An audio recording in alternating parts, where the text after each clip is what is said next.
Salut à tous, c'est Mickaël, j'espère que vous allez bien. Aujourd'hui, on se retrouve dans une nouvelle vidéo où je vais vous présenter une cheat sheet, cette fois-ci pour le forensic. La dernière fois, je vous ai présenté une vidéo pour les objets anti-forensic et là, on va être spécialisé dans le forensic. Alors, c'est une cheat sheet qui va évoluer assez régulièrement, que vous pouvez trouver sur GitHub dans le repo de Sugu. Donc, je vous mettrai directement le lien dans la description. Maintenant, si vous débutez dans le milieu de la cybersécurité, je vous invite tout de suite à télécharger le guide qui est disponible dans la description. Il est offert, il vous permettra de bien débuter.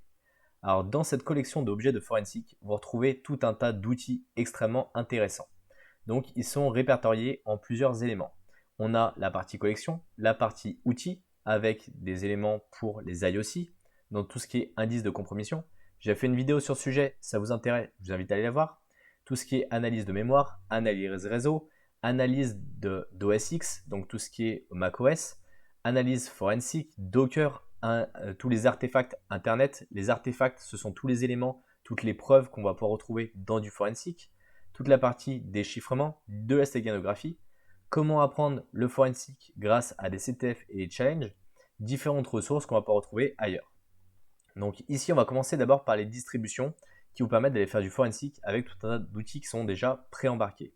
On a celle du SANS qui est très bien, qui permet d'embarquer tout un tas de choses qui vous permettra de faciliter votre forensic si vous débutez. Pour les frameworks, on ne peut pas passer à côté d'Autopsy, qui est le framework pour faire du forensic, que je vous invite vraiment à aller tester si vous débutez dans ce domaine-là. On a également directement différents outils pour faire du forensic directement en live, avec des outils pour la partie Unix, Unix like Artifact Collector. On a des choses pour explorer la partie Linux. On a tout ce qui est IOC Scanner. Si jamais vous avez des éléments qui sont infectés, vous pouvez aller lancer ces scanners-là pour voir s'il arrive à identifier des éléments de compromission qui sont similaires à d'autres malwares qui fonctionneraient sur Internet. Ce qui vous permet de voir si un autre a été infecté ou pas. C'est aussi ça le forensic. Le forensic, c'est découvrir un petit peu ce qui s'est passé, comment ça s'est passé et pourquoi ça s'est passé. Bien sûr, là on parle d'un forensic, donc du forensic lié à l'informatique. Mais vous pouvez faire du forensic dans des enquêtes judiciaires, dans des enquêtes pédopornographiques. Il y a plein de types d'enquêtes différents. Et on peut le faire également au sein d'une société lorsqu'il y a eu intrusion. On a également tout ce qui est acquisition pour tout ce qui est image, mémoire, pour pouvoir aller les retravailler. Bien sûr, quand on travaille en forensic, on travaille avec des bloqueurs de disques pour ne pas altérer les preuves.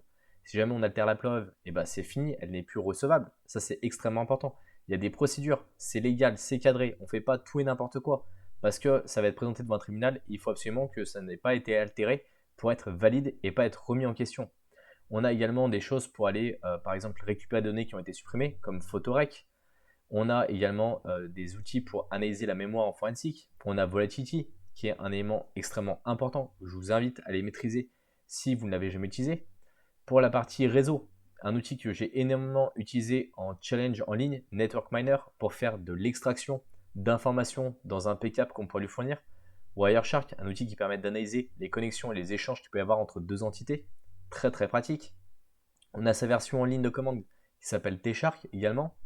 On peut retrouver ici différents éléments pour récolter des artefacts sur Windows quand il y a eu une compromission, que ce soit par exemple au niveau des registres, que ce soit au niveau des événements de sécurité. On a tout un tas d'outils différents pour la partie NTFS et la partie MFT sur Microsoft, donc c'est plutôt la partie système de fichiers. On a bien sûr les éléments pour macOS avec la partie OS X Forensic, parce qu'on l'oublie souvent, mais le forensic ça se fait sur toutes les plateformes, que ce soit Windows, Linux, Android ou encore macOS. On a la partie forensic sur mobile. Un outil que j'ai énormément utilisé, c'est MobSF pour tout ce qui était intrusion, pour décompiler une application Android et aller par exemple trouver des vulnérabilités ou essayer d'extraire des clés de sécurité qui pourraient nous servir à faire des appels vers l'API. On a le Docker Forensic qui arrive de plus en plus avec des images de Docker qui sont malveillantes, avec des outils qui sont des fois déjà piratés à l'intérieur ou qui contiennent des vulnérabilités. Et là, c'est plutôt tout ce qui est artefact qui va être lié au navigateur web. Donc tout ce qui va être par exemple Chrome et tous les dérivés qu'on va pouvoir trouver avec Edge, avec Brave, que ce soit du Firefox. On a plein d'éléments qu'on va pouvoir récupérer. Bien sûr, il va falloir mettre ça dans une timeline pour voir un petit peu comment les éléments se sont déroulés, qu'est-ce qui a interagi avec quoi. Donc il vous faut des outils pour analyser l'ensemble de ces éléments-là.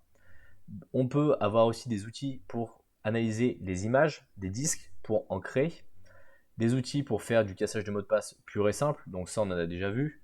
On a également des outils qui permettent de faire de l'analyse d'un grand nombre d'images avec Shiro. Donc par exemple, ici, si on clique dessus, alors je suis désolé si je ne prononce pas correctement l'ensemble des produits, je ne les connais pas tous parce que je ne les ai pas forcément utilisés. Et ici, on va leur fournir une grande quantité d'images et il va nous ressortir tout un tas d'éléments, par exemple, que ce soit, je ne sais pas, des positions géographiques, que ce soit des éléments qui pourraient être intéressants. Donc là, vous avez le setup. Ici, on va aller voir un petit peu l'usage au niveau du dashboard. Vous lui fournissez les éléments, c'est du Python, et il va ressortir tout un tas de traces qui peuvent vous servir dans votre analyse forensique. On a bien sûr tous les outils de stéganographie, et après, on va partir sur la partie apprentissage du forensique, parce que ça peut être un peu compliqué d'apprendre à faire du forensique, mais avant de pouvoir faire du forensique, il faut déjà avoir les bases. Et quand on regarde un petit peu la roadmap au niveau du SANS, qui est quand même un centre de formation qui est assez exceptionnel dans le monde, qui est en anglais, les certifications coûtent assez cher, ils sont quand même tous universels sur une chose, c'est qu'il faut déjà avoir de très bonnes bases. Et c'est pour ça que je vous ai fait une formation dédiée en fait à la cybersécurité pour apprendre les bases qui peuvent vous servir dans l'ensemble des métiers de la cybersécurité. Le lien est disponible directement dans la description et je vous invite à aller voir le contenu du programme, je suis sûr qu'il va pouvoir vous intéresser. Une fois que vous avez obtenu les bases, vous pouvez aller vous spécialiser dans certaines thématiques. Par exemple, ici, ils ont plusieurs certifications sur la partie forensique. Ça peut être sur le Windows Forensic, ça peut être sur l'analyse de tout ce qui est menaces avancées, ça peut être les menaces liées aux entreprises, ça peut être pour l'analyse forensique de tout ce qui est ransomware, le réseau forensique. Donc on voit que c'est des certifications qui sont complètement séparées les unes des autres parce que c'est des compétences qui sont très poussées et très spécifiques. Il faut absolument bien parler l'anglais. Et une fois que vous maîtrisez la réponse incident et les différentes menaces, vous allez pouvoir passer par exemple à la threat intelligence, l'analyse de malware en profondeur, tout ce qui est analyse de macOS et d'iOS au niveau forensique et bien sûr tout ce qui est smartphone.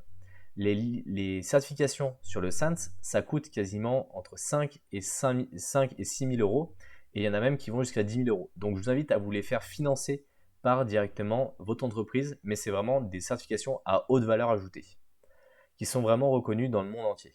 Ensuite, si vous êtes débutant et que vous avez envie de vous faire un petit peu la main sur des épreuves et des challenges qui peuvent être intéressants, il y a le STIC qui a lieu une fois par an à Rennes et qui est dédié un petit peu à tout ce qui est forensique. Ils ont mis à disposition des challenges que vous pouvez faire en avance qui prend un certain temps et si vous arrivez à les résoudre, vous gagnez un lot. Alors, suite cette année, bien sûr, les personnes y sont déjà arrivées, mais je vous invite à quand même à essayer de les tester et à monter en compétence dessus. Sur internet, vous retrouvez plein de CTF et de challenges qui sont accessibles. Donc là, vous avez toute une liste qui vous permettra de vous entraîner dessus. Après, ici, vous avez des ressources complémentaires pour la partie web. Vous avez des blogs, des livres, bien sûr, en anglais. Il y a très peu de choses en français dans ce domaine-là. Et enfin, vous avez quelques Twitter que vous pouvez suivre qui vous permettent d'apprendre encore sur cette partie forensique. Vous avez un lab si vous voulez vous entraîner sur la partie Blue Team. Et ici, quelques éléments complémentaires pour agrémenter vos compétences en forensique. Parce que c'est un domaine qui est très large et varié et qui mérite d'être vraiment approfondi si vous voulez faire du défensif. J'espère en tout cas que vous avez aimé cette vidéo. Je mettrai le lien directement dans la description. Pensez à mettre un like, pensez à vous abonner et dites-moi si vous aussi vous avez d'autres ressources comme ça que vous utilisez pour faire du forensique. On se retrouve dans une prochaine vidéo. Salut à tous!